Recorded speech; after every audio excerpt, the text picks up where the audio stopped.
Herkese merhabalar. Çiçeğin tariflerine hoş geldiniz.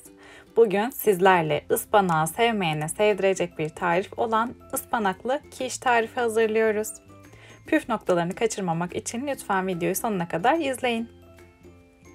Öncelikle kiş hamurunu yapmakla başlıyoruz. Bunun için 250 milimlik su bardağı ile 1 bardak unu bir yoğurma kabının içerisine aldım ve üzerine küçük küpler halinde doğradığım soğuk tereyağını alıyorum.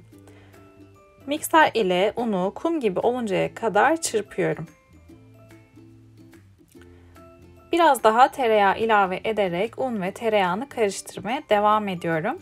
Toplamda 100 gram soğuk tereyağı kullandım. Yani 6 yemek kaşığı. Un ve tereyağı kum kıvamına geldikten sonra içerisine 1 çay kaşığı toz şeker ve 1 çay kaşığı tuz ekliyorum. Benim kullandığım tereyağı da tuzlu olduğu için 1 çay kaşığı tuz yeterli oldu. Şimdi üzerine 3 yemek kaşığı buz gibi soğuk su ekleyerek karıştırmaya devam ediyorum. Ve kiş hamuru suyu ekledikten sonra toparlanmaya başlıyor. Gördüğünüz gibi artık iri taneli bir yapıya döndü. Birkaç dakika daha karıştırdıktan sonra mikseri kenara aldım. Ve spatula yardımıyla hafif bastırarak kiş hamurunu toparlıyorum. Kiş hamurunun kıtır kıtır bir dokuya sahip olabilmesi için kesinlikle elimizle yoğurmuyoruz.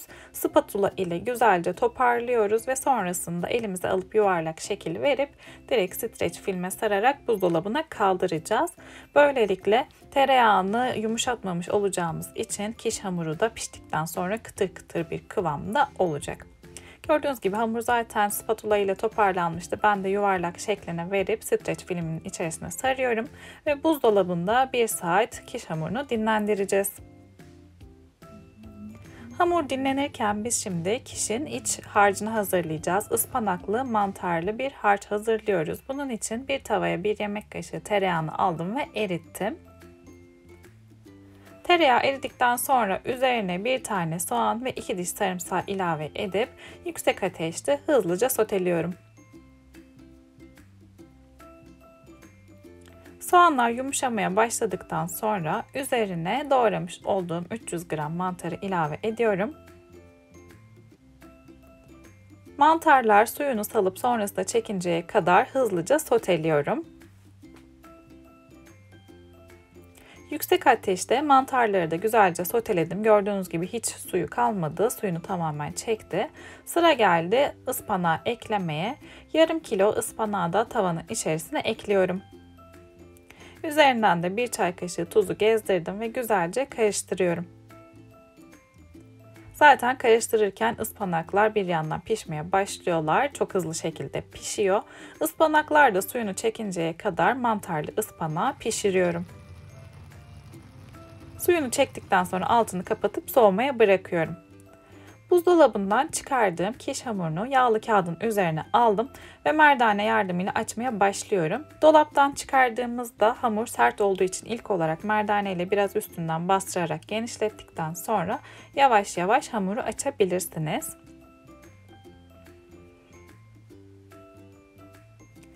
Kenarlarında hafif yırtılmalar olursa oraları toparlayarak açmaya devam ederseniz hamurun şekli daha düzgün ve güzel olacaktır. Kullanacağınız tart kalıbının boyutuna göre tart hamurumuzu açabilirsiniz. Şimdi yağlı kağıt ile birlikte kiş hamurunu alıyorum ve kalıbın üzerine gördüğünüz şekilde yerleştirip yağlı kağıdı yavaş ve dikkatli şekilde kiş hamurundan ayırıyorum. Bu çıkardığımız yağlı kağıdı atmayacağız. Biraz sonra bunu tekrar kullanacağız. O yüzden kenara alıyorum onu.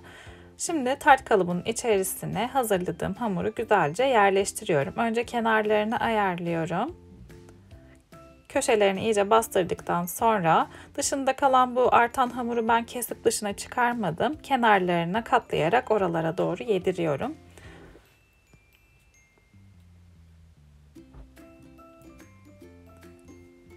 Ispanaklı kiş hamurunu hazırladık. Gördüğünüz gibi kenarlarını da düzelttim.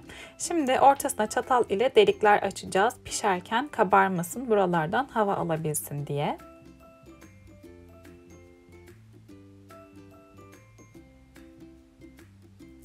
Daha demin kullandığımız yağlı kağıdı tekrar hamurun üzerine yerleştiriyorum.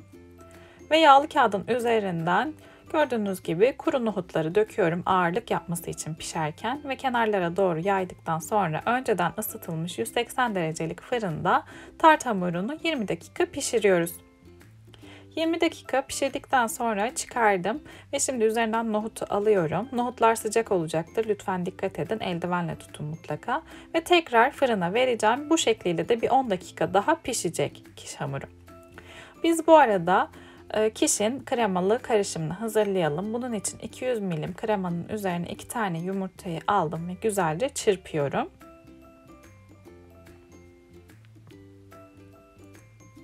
Üzerine 1 çay kaşığı tuz, 1 çay kaşığı karabiber ve çeyrek çay kaşığı kadar da muskat rendesi ekliyorum. Baharatlarını da karıştırdıktan sonra kremalı karışımımız da artık tamam. Fırından çıkardığım tart hamurunun üzerine hazırladığım mantarlı ıspanağı yerleştiriyorum güzelce. Eğer ıspanağınızın fazla suyu varsa lütfen onu dökmeyin tart hamurunun içerisine. O zaman hamurunuz yumuşayacaktır. Kıtır kıtır halinden eser kalmayabilir. Hazırladığımız kremalı karışımı da ıspanaklı mantarın üzerinden güzelce gezdiriyorum her yerine.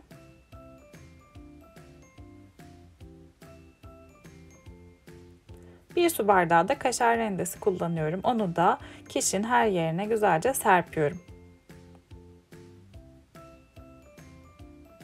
Son olarak ıspanaklı kişinin üzerinden birkaç dilim de çeri domates yerleştiriyorum.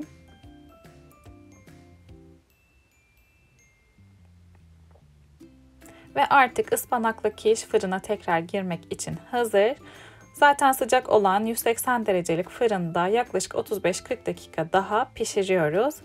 Gördüğünüz gibi üzeri nar gibi kızardı. Bol peynirli, mantarlı, ıspanaklı şahane bir kiş tarifi oldu. Eğer beni buraya kadar izlediyseniz ve kanalıma henüz abone değilseniz yeni tariflerimden anında haberdar olmak için kanalıma abone olup bildirim zilini açmayı lütfen unutmayın. Şimdi hazırladığımız ıspanaklı mantarlı kişten bir dilim çıkarıp size yakından da göstermek istiyorum. İçinin ıspanaklı, mantarlı, sarımsaklı dolgusu gerçekten muhteşem lezzetli oluyor. Üzerine hazırladığımız krema ise kişi zaten bütünleştiren şey. Hamuru ise gerçekten kıtır kıtır ve tereyağlı olduğu için de şahane lezzetli bir hamur olmuş oldu. Şimdiden bu güzel ıspanaklı kiş tarifimi deneyecek herkese afiyet olsun. Denedikten sonraki yorumlarınızı mutlaka aşağıda bekliyorum. Videoyu beğenmeyi de lütfen unutmayın. Yeni tariflerde görüşmek üzere. Hoşça kalın.